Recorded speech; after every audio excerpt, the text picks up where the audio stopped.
माँ, यह सब जब जुबान पर आता है तो आंखें अपने आप भीग जाती हैं।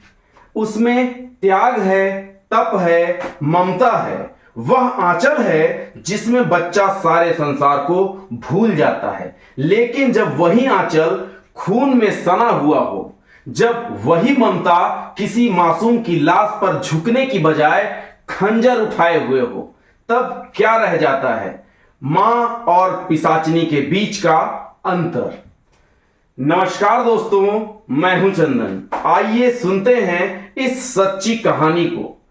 फरवरी की शाम थी। कोलकाता से कुछ ही दूरी पर हुगली के कोन नगर मोहल्ले की गलियों में मामूली चहल पहल थी।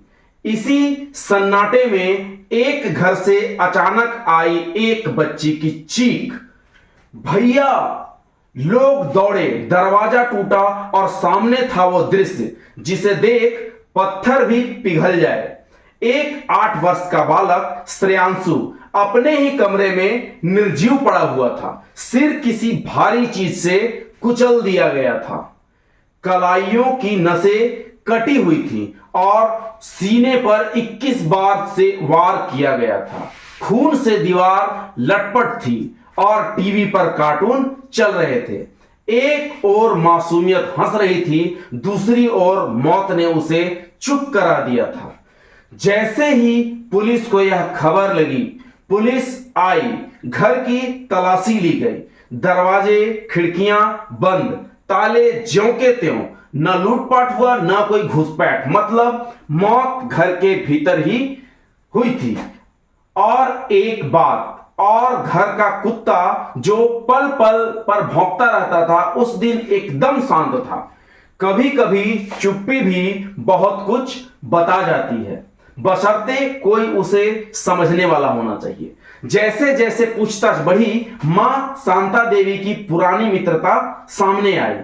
एक महिला इशरत, जो अक्सर घर पर आया करती थी और जिसे श्रेयांशु भी भली भांति जानता था। सीसीटीवी फुटेज में दिखा वही महिला घर से निकल रही है, मास्क पहने हुए है, लाल शाल में लिपटी हुई, और कॉल रिकॉर्ड ने उस मौन रिश्ते की परतें खोलकर रख दी जिन्हें समाज अक्सर निजी कहकर टाल देता है।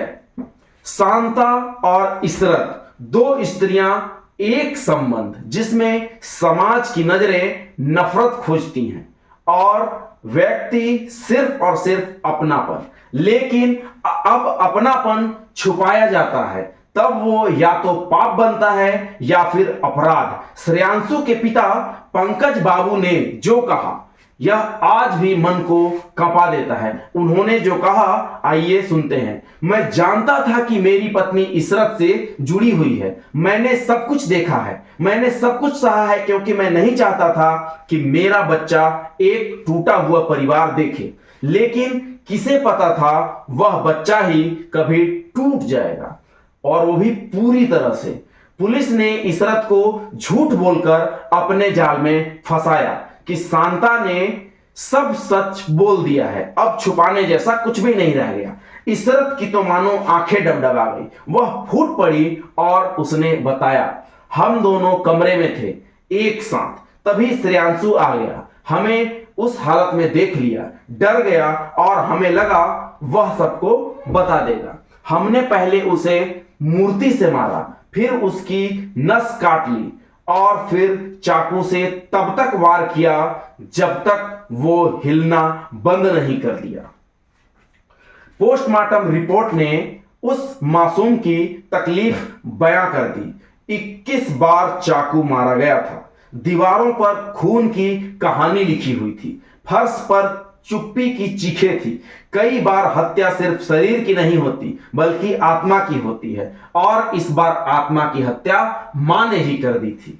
आज ये मामला कोर्ट में है।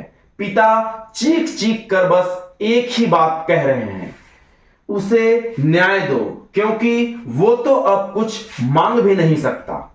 अंत में समाज से एक प्रश्न, क्या हम इतने असंवेदनशील हो गए हैं कि रिश्तों की आड़ में हत्या करने वालों को पहचान तक नहीं सकते? क्या मां अब सिर्फ शब्द रह गया है? श्रेयांशु चला गया लेकिन वह सवाल छोड़ गया, क्या हम अब भी रिश्तों पर आंख मूंद कर भरोसा कर सकते हैं? यह कहानी हमने आपको इसलिए नहीं सुनाई कि आप डरें, बल्कि इसलिए सुनाई कि आप जागरूक हों। अपराध की कोई जात नहीं होती, कोई लिंग नहीं होता, वह तो सिर्फ और सिर्फ अपराध होता है। और मां जैसे पवित्र शब्द को जब कोई कलंकित करता है तो वो अपराध दोहरा हो जाता है। हम यही चाहते हैं कि मां शब्द फिर से पूजा जाए, न कि अदालत के कटघरे में खड़ा हो। जय हिंद, जय भारत, बहुत बहुत धन्यवाद।